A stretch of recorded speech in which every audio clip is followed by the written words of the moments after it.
De volta para Brasília, o STF tornou o ex-deputado federal Roberto Jefferson réu por calúnia e homofobia, além de incitar crimes contra a segurança nacional. Luciana Verdolim conosco mais uma vez. Como é que foi a votação da denúncia feita pela PGR, a Procuradoria-Geral da República? Luciana.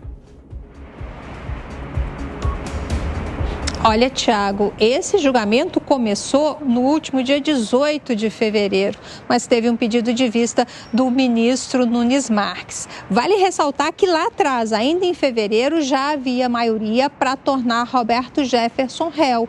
Mesmo assim, Nunes Marques pediu um tempo maior para analisar a questão. Isso em fevereiro, devolveu o processo agora em junho e o julgamento no plenário virtual foi retomado no último dia 17, terminou ontem. O que é o plenário virtual? É aquele plenário em que os ministros eles não discutem presencialmente, não há discussões públicas, eles apenas apresentam os votos por escrito. Quase maioria, apenas o ministro Nunes Marques e André Mendonça, que foram indicados pelo presidente Jair Bolsonaro, é que votaram contra esse pedido da Procuradoria-Geral da República de tornar Roberto Jefferson réu. Quais são os crimes? Crimes contra a segurança nacional. Qual que foi o problema? Ele incitou a população a invadir o Senado Federal durante a CPI da Covid-19. Teve também o crime de calúnia, porque ele acusou o presidente do Senado de prevaricação, que teria cometido crime de prevaricação por não ter dado andamento àqueles pedidos de impeachment de ministros do Supremo Tribunal Federal. E de homofobia, o crime se caracteriza porque Roberto Jefferson teria afirmado que populações LGBT representariam a demolição moral da família brasileira. Com isso, ele se torna réu oficialmente pelo Supremo Tribunal Federal. O julgamento terminou 7-2. Luciana Verdolim de Brasília, agora gerando os nossos comentaristas, começando pelo Cristiano, que é advogado. De que maneira essa decisão é prejudicial para o ex-parlamentar e isso causa o quê? Qual o efeito político que isso pode provocar? Olha, a partir desse momento, sendo réu na ação, isso realmente é algo que é muito prejudicial a ele, naturalmente, que já está passando por uma situação difícil, né? Já tolhido ali da sua liberdade, preso. E essa aceitação, esse acatamento dessa ação penal, ela realmente é muito prejudicial ao ex-deputado.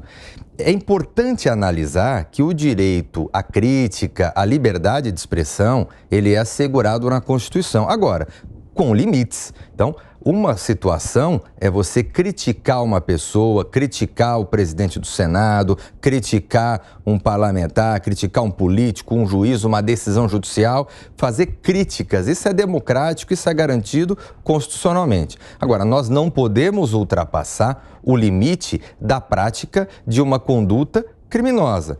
Não podemos ultrapassar o limite da calúnia, não podemos ultrapassar o limite da homofobia, não podemos ultrapassar o limite da incitação à prática de atos de desordem. Então, esses elementos é que vão ser apreciados. O entendimento do Supremo Tribunal Federal é no sentido de que havia elementos mínimos para dar início efetivamente à ação penal e agora esses elementos vão ser apreciados ao longo do processo e, uma vez confirmados, culminarão com a condenação do ex-deputado Roberto Jefferson. Scaf, nos dias atuais é preciso cada vez mais tomar cuidado com o que se fala, com o que se posta, com o que se insinua?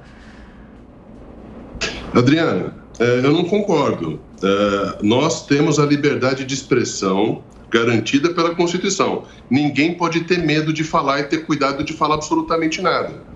Porque o que define o limite da liberdade de expressão são os crimes que estão na legislação ordinária. Calúnia, difamação e injúria. É só isso que define.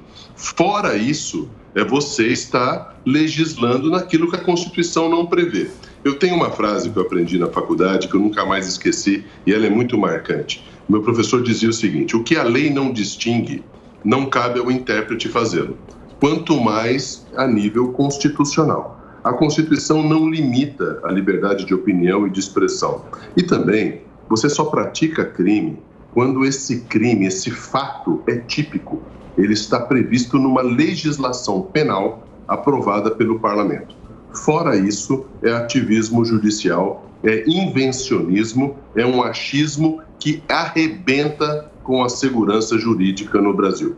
Quem faz as leis, qualquer que seja ela, é o Congresso Nacional, porque a lei penal no Brasil é uma lei federal. E fora isso, todos nós, operadores do direito, não podemos admitir qualquer tipo de invenção, né? Olha, atentou contra isso porque expressou uma liberdade de opinião e de expressão praticamente radical. Ser radical não quer dizer que você cometeu um crime.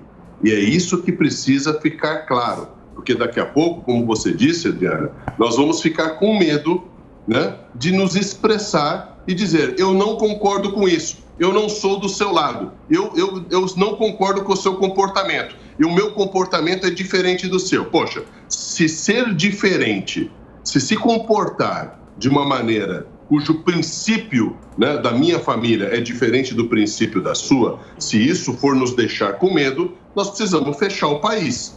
Porque não é possível um país como o Brasil, que é o lar de milhões de estrangeiros, um país cujo agronegócio é exemplo no mundo, um país que tem 300 dias de sol por ano, 2 safras por ano, um agronegócio responsável, sustentável e campeão mundial, nós ficarmos nesse submundo de discussão de uma coisa que a Constituição não distingue.